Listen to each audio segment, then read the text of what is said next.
Sentivo fuoco in dolore, come una tempesta in un vulcano in pietà a me. Mi sono celata in mano che agnava come una creatura. Sentivo una fila voce papà mia che diceva scendete frate mio. Ma tu non ti scedi più perché per fare l'eroe per questa vita tua. Rinda una nottata, una telefonata, vado mi rispondere a questa canzonata. Pronto nel fratello, una notizia paggerà. Frate te caruto, non sai più.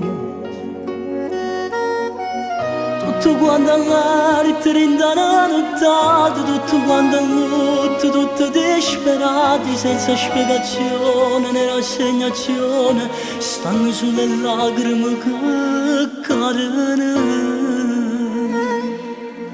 Parte per fatica e poi rinda sta casa, tu non torni più. Sto destino infame t'ha portato in cielo insieme con Gesù. Oggi raggio tu sicuramente guardi da lassù. Volesse chiamare che ti cerca scuse tutte batte che non t'ho mai pensate. Tu non puoi sapere, ti giuro quanto è grande bene mi per te.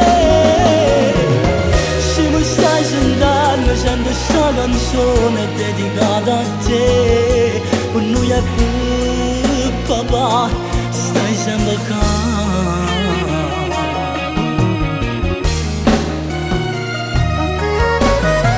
Che la sera si partita per fatica e poi in da casa tu non si tornato più. Lo saggio, ognuno di noi teniamo un destino, ma a suo destino non famo troppo impresso da portato da Gesù. Oggi non ce l'hai tu, e tu sicuramente guarderai da lassù. Quanto era importante che lo cambio tuo,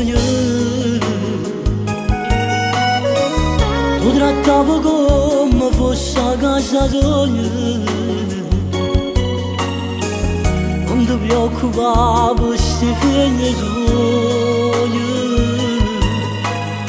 stanno insieme a noi come se ci stessi tu.